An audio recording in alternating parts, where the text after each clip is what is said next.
Paisagens e Sabores, com Chris Freitas. Xarope de Bordo, ou maple syrup, faz parte da gastronomia canadiana. Muitos consomem da manhã com pancakes. Este líquido é mais velho que as pancakes e a presença dos colonizadores no Canadá. Embora existam vários produtores no país, visitei o Kortright Centre, que oferece um programa de educação sobre este produto regional. Heather Stafford, a supervisora deste programa, elaborou sobre a origem do xarope na comunidade indígena, que conhece o líquido como água de açúcar. Yeah, so there's a few stories as to how the indigenous people would have discovered Sweetwater. Okay, so there's the legend of Nanabush, who is like the trickster, and it was said that at one point the maple trees used to just leak maple syrup from their branches. And the indigenous people, they got very lazy and they would just break a branch and sit under the trees and let the syrup drip into their mouths. And they became very lazy and they weren't going out into the fields and doing their farming. They weren't going hunting. They were just drinking maple syrup from the trees. And so this spirit came and took water and poured it all across all of the trees, watering down all of that syrup, so that now what comes out of the trees instead is just a sweet water, which you have to boil in order to get the syrup. So now people have to work a lot harder to get their syrup. O que é certo é que as comunidades indígenas criaram um processo elaborado para fabricar xarope deste líquido. First, what you have to do is make a gash in the tree of some sort. And then under that, you're going to put like a birch bark basket. So that will collect all the water. Now you've got all this water or sap from the tree, and you have to boil it down. Mal o provarem, os europeus demonstrarem logo um interesse neste produto e utilizarem as suas ferramentas para acelerar o processo de fabricação. So right here in front, we've got a yoke. This is used to help people bring a lot of sap over. You can put it around your shoulders. And again, this is for people? It is for people, yeah. So that's right, you wear it like that, and then from these hooks, you're going to hang some larger buckets. Fiquei surpreendido ao aprender que as crianças são quem utilizem a canga para transportar os baldes em vez de animais. As we're looking into the settler families, same thing. It's sort of the off-season from farming. Some of the children would have left school in order to help their families collect sap and make maple syrup at this time of year. So often the children, their job would have been to carry a shoulder yoke with large buckets on each side and go around each of the trees collecting the smaller buckets, pouring them in and bringing it back to the fire to start boiling. O processo de esvaziamento da seiva mudou pouco desde o tempo dos indígenas e tem mais a ver com a própria árvore e a temperatura. We want the tree to be about the diameter of a dinner plate. And you want it to be big enough because you're drilling in about 7 centimeters, just about 2 inches into the tree. One tap in one tree will make about 40 liters of sap per season.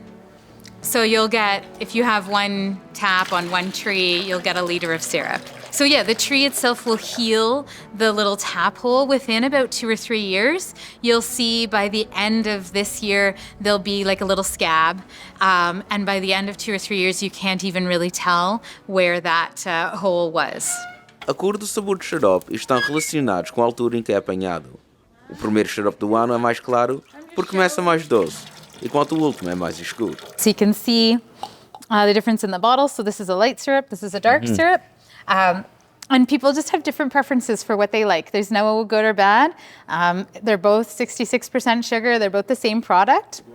So if the sap that you're getting from the tree has a high amount of sugar, let's say it's at 10%, you need to boil it for less time to get to 66%. You end up with a lighter sugar or syrup with a lighter flavor. And then when you start with a 2% sugar concentration in the sap, you need to boil it for a lot longer to get to 66% sugar. And then you end up with a darker color of syrup and a stronger flavor. And that's because the sugars have caramelized more. They've just been over the heat longer and they've caramelized and they create a stronger flavor. Uma concepção errada é que o xarope da mesa e o xarope de bordo são a mesma coisa. So here we've got, this is my real maple syrup, and this is table syrup, what you might commonly find in the stores. So our table syrup has a lot of additives in it.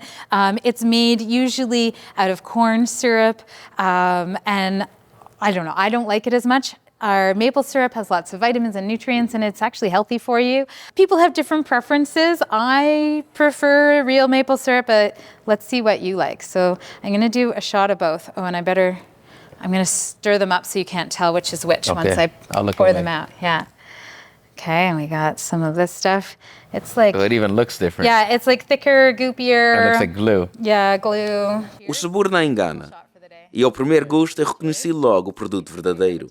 A seiva faz mais do que xarope e pode ser tornada em manteiga, bombons ou açúcar. So you can get a syrup, you can get your sugar, you can get hard maple candy, which is like the clear sucker kind of candy. You can get a soft maple candy, you can get maple butter, and it all just depends on your boiling times and the temperature at which you take that sugar product off. Em outros tempos, a habilidade de tornar a seiva em açúcar era um benefício enorme para as comunidades europeias que viviam no Canadá. Como não era possível criar cana-de-açúcar e era difícil arranjar açúcar de cana, este produto era muito apreciado. This is an early European settler sugar mold made out of wood. So you pour the syrup when it's almost ready into the mold and it'll harden into a brick. It looks like a solid brick, but what you do is just pound that in a mortar and pestle or grate it on a grater and you'll get a powdered sugar product. So there's the powdered sugar that came from a block just like that. Kortright Centre está aberto o ano inteiro, oferecendo mais do que o Festival do Xarope de Bordo. Podem vir cá passar um dia, fazer um trio, um piquenique ou participar em algum dos seus outros eventos.